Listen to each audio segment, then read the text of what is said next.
बिस्मिल्लाहिर्रहमानिर्रहीम। अल्लाहुम्मा सल्ली अला मुहम्मद व अला आलि मुहम्मद व बारिक वसल्लिम वसल्लिम अलैहि।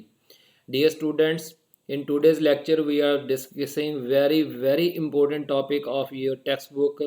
ये लॉन्ग क्वेश्चन है, इसको ख़ास तौर पर अच्छे तरीके से पढ़ें, याद करें, ठीक है ना जी।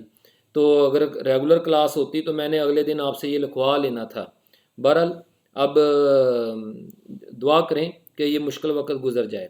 तो बड़ा ये introduction, a review of the kingdom Plantae indicates evolution of seed habit. बेटा ये हैबिट का मतलब होता है करेक्टर, ठीक है ना। हैबिट का मतलब बायोलॉजी में क्या है, करेक्टर। क्योंकि प्लांट्स और एनिमल्स की जो हैबिट्स होती हैं ना, वो उनकी खसूसियात होती हैं जिनसे हम उनको आइडेंटिफाई कर सकते हैं। तो इंट्रोडक्शन पहले दिया जा रहा है। तो a review of the kingdom Plantae indicates that the seed plants, जिन्हें स्पर्मेटोफाइट्स कहते हैं, predominant over non vascular plants, यानी सीड प्लांट्स की तादाद ज़्यादा है और बगैर बीज के जो पौधे हैं उनकी तादाद कम है। सिर्फ ब्रायोफाइट्स जो हैं वो बीज पैदा नहीं करते। ट्रैकोफाइट्स में बेटा जी हमने साइलॉप्सिड्स, लाइकॉप्सिड्स, सफीनॉप्सिड्स और फर्न्स जो है ये बीज पैदा नहीं करते, लेकिन जिम्नोस्पर्म्स और एंजियोस्पर्म्स दोनों सीड पैदा करते हैं। अच्छा जी, तो ये मैंने कुछ मुख्तलिफ़ किस्म के प्लांट्स के जो है ना वो सीड्स आपको दिखाए हैं फिगर के अंदर, ताकि थोड़ा सा आपको अंदाज़ा हो जाए। डेवलपमेंट ऑफ सीड हैबिट, ये सीड पैदा करने वाला जो करैक्टर है ये प्लांट्स में किस तरह से इसकी इब्तदा हुई, तो ये आज पहले अभी डिस्कस करते हैं। One of the most significant events in the history of land plants was the development of seed habit. It was an important change in the reproductive system of the vascular plants. ये सबसे बड़ी तब्दीली थी क्योंकि इसकी बीज पैदा करने की सलाहियत हासिल करके जो लैंड प्लांट्स हैं वो इस प्लेनेट अर्थ के सबसे डोमिनेंट किस्म की स्पीशीज़ बन गई जी। तो which occurred approximately 390 million years ago, आज से तकरीबन 3 करोड़ 90 यानी कि ना 39 करोड़, आप समझ लें 39 करोड़ साल पहले ये तब्दीली, ये बीज पैदा करने का काम पौधों में मुकम्मल हो गया था। बायोलॉजी के मुताबिक हो गया था, मुझे भी पक्का नहीं है ना, मैं तो थ्योरी एवोल्यूशन पे यकीन नहीं रखता हूँ। First complete seeds appeared approximately 365 million years ago during late Devonian times, ठीक है ना जी। तो बेटा जी what is seed, technically a seed में बी, सीड की डेफिनेशन है ये सीड की डेफिनेशन है। What is seed, a seed is a fertilised ovule. ये सर जी ओव्यूल क्या होता है? Ovule is an integumented indehiscent megasporangium. Integument का मतलब होता है कोट, कवरिंग, ठीक हो गया नहीं। तो जो है इंडहिसेंट का मतलब है पैक्ड, कंप्लीटली पैक्ड, ठीक है ना जी।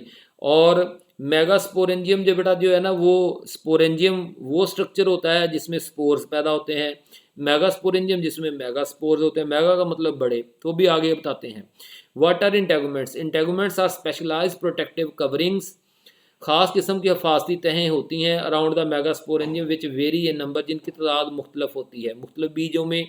All seed producing plants are called spermatophytes. बेटा देखें ये जिम्नोस्पर्म है, इसमें जो ब्लू कलर की है ये इंटेगुमेंट है। एंजियोस्पर्म में भी ब्लू कलर की इंटेगुमेंट्स हैं, वो 2 दिखाई गई हैं। न्यू सेलस, जो आपको ग्रीन कलर नजर आ रहा है ना, न्यू सेलस, ये न्यू सेलस फीमेल गेमिटोफाइट हम इसे कहते हैं।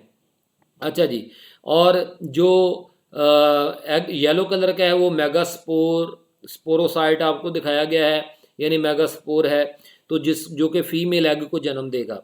तो बहरहाल जो है ना वो अब ज़रा बाद की तरफ आ जाते हैं कि कहाँ पहुँच गए हम। हर ओव्यूल के अंदर ना एक सुराख होता है जिसे माइक्रोपाइल कहते हैं, जहाँ से जो है वो मेल स्पर्म जो है वो इंटर होता है। जो एंजियोस्पर्म्स होते हैं ना उनमें ओव्यूल जो है वो ओवरी के अंदर पाया जाता है।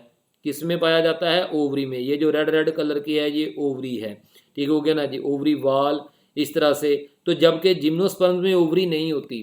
फर्टिलाइजेशन के बाद ओव्यूल ने सीड में तब्दील होना होता है और ओवरी ने फ्रूट में। तो जिम्नोस्पर्म्स में तो ओवरी है ही नहीं, तो फिर जिम्नोस्पर्म्स में सीड बनते हैं लेकिन फ्रूट नहीं बनते, ठीक है ना जी। पाइन, चलगोज़ा इसकी एग्जाम्पल है। तो अब बेटा जी जो है steps are events of evolution of seed. एक सीड की एवोल्यूशन के दौरान कौन कौन से इवेंट्स हुए थे। Various steps involve in the evolution of seed habit are as evolution of heterospory, यानी डिफरेंट किस्म के स्पोर, क्योंकि ब्रायोफाइट्स जो हैं वो तो होमोस्पोरस थे, तो पहले जो है वो डिफरेंट स्पोर्स, माइक्रोस्पोर्स और मेगास्पोर्स पैदा करना, ये माइक्रोस्पोर्स आपको दिखाए गए हैं, ये मेगास्पोर्स हैं। ठीक है, development of protective layers around megasporangium, यानी evolution of integument, reduction to a single functional megaspore. Megaspore mother cell से तो 4 मेगास्पोर्स पैदा होते थे, लेकिन उनमें से एक को रखा गया फंक्शनल, बाकी सारे डी जनरेट कर दिए जाते हैं। और फिर आखिर में जो है वो development of embryo sac within the sporangium, यानी न्यू सेलस टिश्यू का बनाना। और फिर modification of distal end of megasporangium for pollen capture, तो इस यहाँ पे पोलन को भी कैप्चर करने के लिए। तो ये बेटा जी, अब पहला step evolution of heterospory. Primitive vascular land plants produced one kind of spores, a condition called homospory. तो ऑल ग्रुप ऑफ, इस कंडीशन को क्या कहते थे, homospory. All groups of land plants up to pteridophytes are homosporous during the early phase of evolution. बेटा ये आपकी किताब में से ये स्लेजिनेला है। देखें, एक तरफ जो है वो माइक्रोस्पोर्स आपको नज़र आ रहे हैं, दूसरी तरफ क्या नज़र आ रहे हैं, मेगास्पोर्स नज़र आ रहे हैं स्पोरेंजिया के अंदर। तो जो है ये शो कर रहा है हेट्रोस्पोरस प्लांट को। तो during the early phase of evolution the some plants group started producing 2 different types of spores, the smaller ones microspores and the larger ones are known as megaspores. Microspores produce inside microsporangia, germinate, फिर वो microspore cell division से germinate करते हैं to form male gametophyte और the microgametophyte, whereas the megaspore germinate to form female gametophyte और mega गिमेटोफाइट। Retention, देखें ये सारा पैराग्राफ जो है वो किस में था, पास इंडेफिनेट में था या पास टेंस में था। Retention of germination of megaspore with in the megasporangium during the usual reproductive cycle. आमतौर पर रिप्रोडक्टिव साइकिल में क्या होता था, देखिए ये यूजुअल है, मेगास्पोर्स को नीचे गिरा दिया जाता था और मेगास्पोर ज़मीन पे जर्मिनेट करके जो है वो फीमेल गिमेटोफाइट बनाता है। लेकिन अब क्या हुआ, आप नीचे डायग्राम दे सकते हैं कि मेगास्पोर जो है उसको अंदर ही रखा गया, फिर अंदर ही मेगास्पोरेंजियम के अंदर ही रखा गया और वहीं पे उसने जर्मिनेट करके क्या बना देनी है, फीमेल गिमेटोफाइट बना देनी है। ये ओरिजिनल पिक्चर्स हैं, ये स्कीमेटिक है ऊपर वाली। अच्छा जी, तो बेटा जी, during the usual reproductive cycle the heterosporous vascular land plants megaspores are used to be shed, उनको गिरा दी जाता है, dispersed soon after their formation in order to germinate into female gametophyte.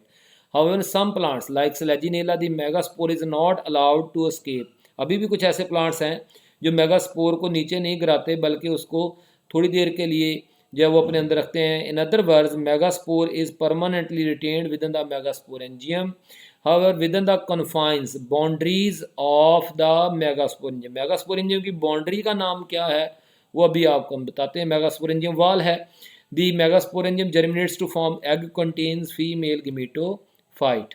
बड़े तीसरा स्टेप क्या हुआ होगा एवोल्यूशन ऑफ सीड के अंदर, development of protective layers around megasporangium. Megasporangium के इर्द प्रोटेक्टिव लेयर्स की डेवलपमेंट की इब्तदा।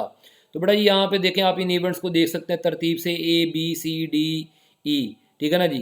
ब्लू कलर इंटेगुमेंट को रिप्रेजेंट कर रहा है और जो है ये जर्दी कलर जो है वो न्यू सेलस जो कि मेगास्पोरेंजियम की टिश्यू है या फीमेल गिमेटोफाइट जो है उसको भी आप कह सकते हैं। तो बेटा जी, the megasporangium tightly locked by integuments becomes totally indehiscent. This important change led to the evolution of the formation of ovule।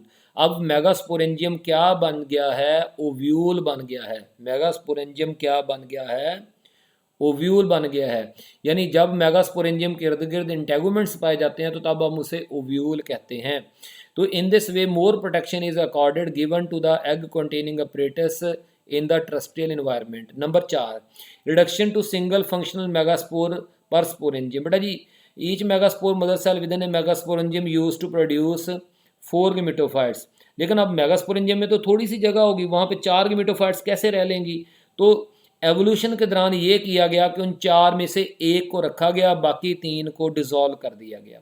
There was a competition for जो है there is a competition for space and food among 4 gametophytes. Soon early the vascular land plants adopted, फिर past tense शुरू हो गया। A new strategy only one megaspore is selected for further development into healthy female gametophyte, while the इसकी जगह पे was आना चाहिए, while the remaining there are 3 are aborted. Aborted का मतलब क्या होता है? Dissolved, degenerated.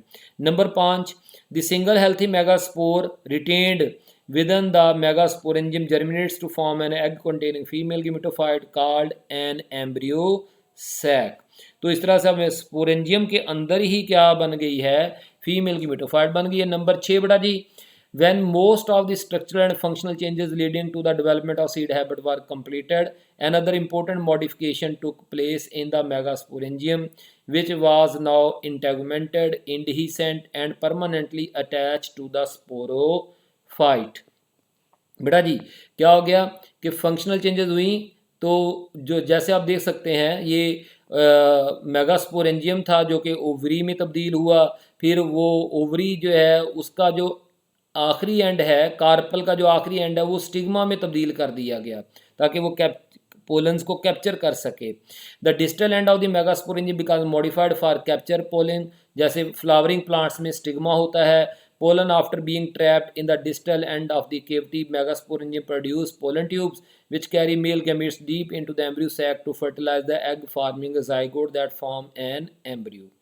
अच्छा जी, तो बड़ा फर्टिलाइजेशन के बाद ठीक है जाइगोट तो एम्ब्रियो में तब्दील हो गया, ठीक हो गया ना जी. लेकिन जो मेगास्पोरेंजियम जिसे हमने अब ओव्यूल कहते हैं, after fertilisation transformed into seed, और इंटेगुमेंट फर्टिलाइजेशन के बाद किस में तब्दील हो जाता है? सीड कोट में. ठीक है ना जी. इस डायग्राम को साथ साथ देखते रहिएगा. तो बेटा जी, the protection seed offers maximum degree of protection to a developing embryo under the unfavourable terrestrial environment. A great success जो है the development and evolution of seed habit, यानी बीज पैदा करने की सलाहियत जो है, करैक्टर जो है पौधों की, एक बहुत बड़ी कामयाबी थी. एंड जाइंट लीप, और एक बहुत बड़ा यानी स्टेप था which ultimately enable the plant to colonise, आबाद करने में लैंड परमानेंटली. बड़े कोई भी सवाल हो व्हाट्सएप पूछेगा, तो हम सब आमीन नासर आमीन. शुक्रिया.